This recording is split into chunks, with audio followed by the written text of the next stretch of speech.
नमस्कार दोस्तों, welcome back to your own channel wealth saga. आज 6 जुलाई 2021 एसजीएक्स निफ्टी आपको 43 पॉइंट्स की माइनर गैप डाउन ओपनिंग दिखा रहा है।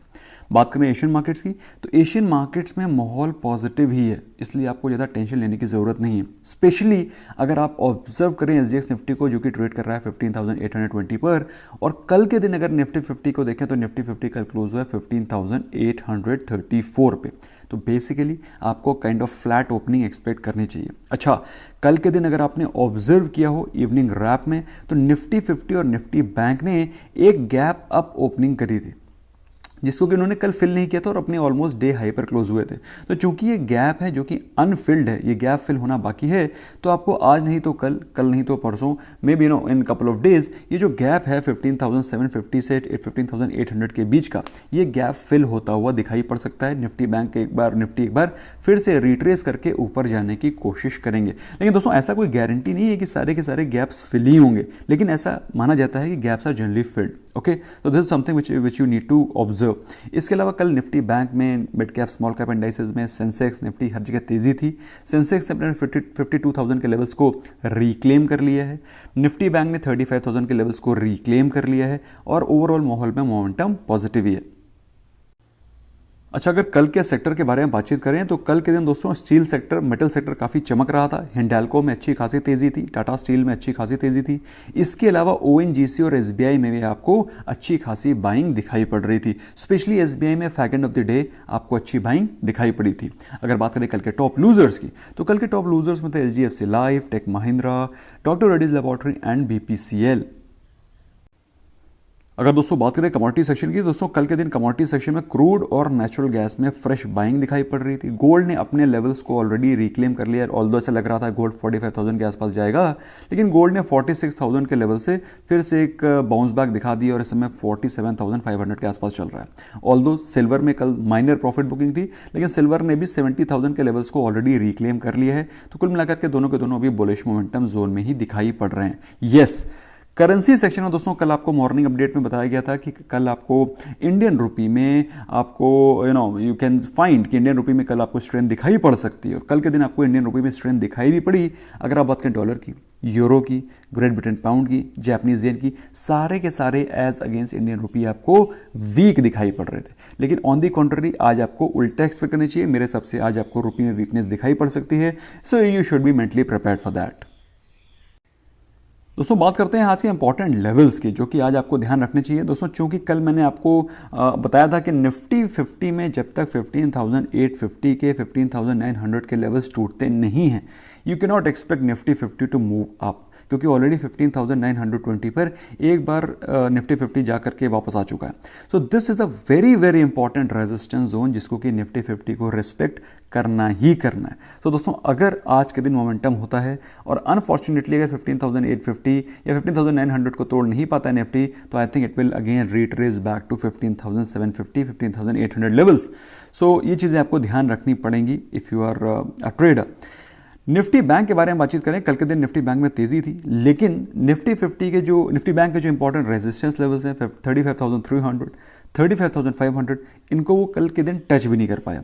तो दोस्तों अगर आज कोई पॉजिटिव मोमेंटम होता है तो मेरे हिसाब से 35,300, और अगर ये टूटता है तो 35,500 will act as a major resistance. और बाई चांस अगर कुछ प्रॉफिट बुकिंग आ जाती है तो 35,000 जो कि पुराने रेजिस्टेंस थे अब सपोर्ट बन जाएंगे, तो वहाँ से आपको एक बाउंस बैक एक्सपेक्ट करना चाहिए। सो बाई चांस अगर वो टूटता है तो 34,800 के लेवल्स आपको आज दिखाई पड़ सकते हैं। तो दोस्तों ये वो इंपॉर्टेंट प्राइस पॉइंट है जहां पर प्राइस एक्शन होगा, इसलिए आपको ये पॉइंट्स नोट डाउन करने चाहिए और वहां पर आपको प्राइस को ऑब्जर्व करना चाहिए। दोस्तों पिछले कई दिनों से FIIs are regularly selling on daily basis. कल के दिन भी उन्होंने सेलिंग ही करी थी अराउंड 350 करोड़ की, ऑल्दो डीआईआईज ने कल बाइंग करी थी उससे डबल, जिस कारण आपको मार्केट में कुछ तेजी दिखाई पड़ रही थी, but overall FIIs are still selling. तो ऐसा नहीं है मार्केट नेगेटिव है, but yes they have all the right to book profits. भैया प्रॉफिट आपको है तो आपको प्रॉफिट बुक करने का पूरा हक है। ओके, बात करें गुड न्यूज़ की दोस्तों, तो गुड न्यूज़ आ रही है एयरलाइन सेक्टर की तरफ से, और ऐसा बोला जा रहा है एयरलाइंस की passenger capacity has been increase from 50% to 60%। दोस्तों ये 10% का जंप आपको छोटा मोटा लग रहा होगा, एयरलाइंस के लिए बहुत बड़ा ब्रीदर है। और जो कि आपको मालूम होना चाहिए, एयरलाइंस का बिजनेस इज़ हाई, मतलब हैवी एसेट बिजनेस है। इतना सारा पैसा फ्यूल में खर्च होता है, थोड़ा भी अगर कैपेसिटी बढ़ जाएगी तो मेरे हिसाब से बहुत बेहतर है उनके लिए। So you should keep airline stocks in focus. इसके अलावा दोस्तों बात करें रेजिंग ऑफ फंड्स की, तो कोफॉर्ज फंड्स को रेज करने की बातचीत ऐसी न्यूज़ में आ रही है। सच आपको कोफॉर्ज में भी अच्छा खासा मोमेंटम एक्सपेक्ट करना चाहिए। इसके अलावा बैंक्स के Q1 के रिजल्ट्स जो अपडेट्स आ रहे हैं, रिजल्ट्स नहीं अपडेट्स, जो Q1 के अपडेट्स आ रहे हैं बेहतरीन आ रहे हैं। Specially IDFC first bank, HDFC bank, AU finance bank, इन सब के बेहतरीन आ रहे हैं। डिपॉजिट्स भी अच्छे हुए हैं, तो इनमें भी आपको अच्छा मोमेंटम एक्सपेक्ट करना चाहिए। जो दोस्तों बेस्ट न्यूज़ है वो ये कि यूके ने बोल दिया है कि जो मोस्ट कोविड रूल्स हैं बहुत ही जल्दी ख़त्म होने वाले हैं।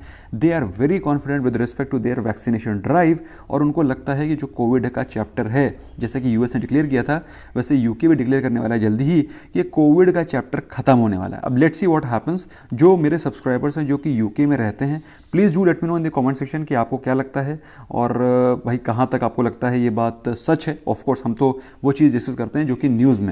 तो दोस्तों मुझे कमेंट सेक्शन में डेफिनेटली बताइएगा, स्पेशली जो लोग यूके में रहते हैं, please do let me know what is the status there. और उन्होंने बोला है जल्दी ही अगले फेज़ में फेस मास्क और जो सोशल डिस्टेंसिंग है उसको भी स्क्रैप ऑफ कर दिया जाएगा ड्यूरिंग द फाइनल स्टेजेस। फिलहाल अभी धीरे धीरे करके वो अनलॉक कर रहे हैं। So very positive news. दोस्तों इंडिया में काफ़ी सारे स्टॉक्स हैं जो कि इससे बेनिफिट पाते हैं, like Tata motors, like Motherson Sumi, like Tata steel and so on. काफ़ी सारे स्टॉक्स हैं जो कि यूरोपियन इकोनॉमी से डायरेक्टली एसोसिएटेड हैं।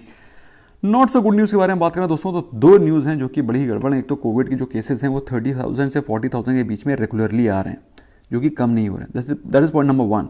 इसके अलावा दोस्तों जो थर्ड वेव है, SBI की एक रिपोर्ट है जो कि बोल रही है कोविड की जो थर्ड वेव है वो अगस्त में आने के चांसेस हैं, मतलब 1 महीने बाद।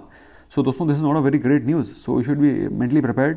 अपने आप को मेंटली प्रिपेयर करें, सोशल डिस्टेंसिंग रखें, थोड़ा घर पे रहें, अवॉइड करें, फिजिकल कॉन्टैक्ट्स अवॉइड करें, मास्क पहनें। दोस्तों ये सारी चीज़ों को ध्यान रखें। हम ही लोग हैं, बढ़ा सकते हैं, घटा सकते हैं।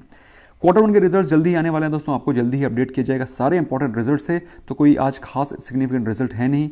8 जुलाई को पहला रिजल्ट आना है। So we are eyeing it very very closely TCS results. Okay, market दोस्तों 16,000 जाने के लिए तैयार है, इसलिए जो भी स्टॉक्स आपको मिलते हैं अच्छे वैल्यूएशन पे उनको बाय करके होल्ड करिए। कल के दिन पे एपेक्स फ्रोजन, अवंती फीड्स, इन सबको दोस्तों मैंने आपसे कहा था ये कभी भी फट सकते हैं, इनको आप बाय करके होल्ड करिए। और कल के दिन दोनों मतलब एपेक्स फ्रोजन, अवंती फीड्स सारे के सारे 10-10, 20-20% भाग रहे थे। तो इस समय अच्छी क्वालिटी ऑफ स्टॉक्स में निवेशित रहिए। कोई भी जल्दी नहीं है अपने पोर्टफोलियो से प्रॉफिट बुक करने का, रिमेन इन्वेस्टेड। काफ़ी सारे लोग हैं कह रहे हैं सर मेरा 100% प्रॉफिट हो गया, क्या मैं निकल जाऊँ? अरे भाई 100 से ये 200 भी होगा, 100 से 400 भी होगा। ये कोई कोई ऐसा थोड़ी नहीं कि 100% होने के बाद वहाँ से नीचे गिरना शुरू हो जाएगा। तो मल्टी बैगर रिटर्न क्यों कहते हो फिर, है ना? सो रिमेन इन्वेस्टेड। और अगर अभी भी आपने इन्वेस्टमेंट स्टार्ट नहीं किया, you can consider starting investment in WSGS SIP, जिसमें कि सारे ब्लू चिप स्टॉक्स हैं। आपको उसमें एक साल में 50% के रिटर्न तो नहीं मिलेंगे, लेकिन आपको कॉन्सिस्टेंट 15 to 20% के रिटर्न हर साल एक्सपेक्ट करने चाहिए, because it has all stocks which are 15% CAGR प्लस। So you can take your bet. I hope दोस्तों आपको वीडियो पसंद आया होगा। पसंद आया स्मैश करें like button, because that motivates me to produce great content for you all on regular basis. Until then bye bye for now.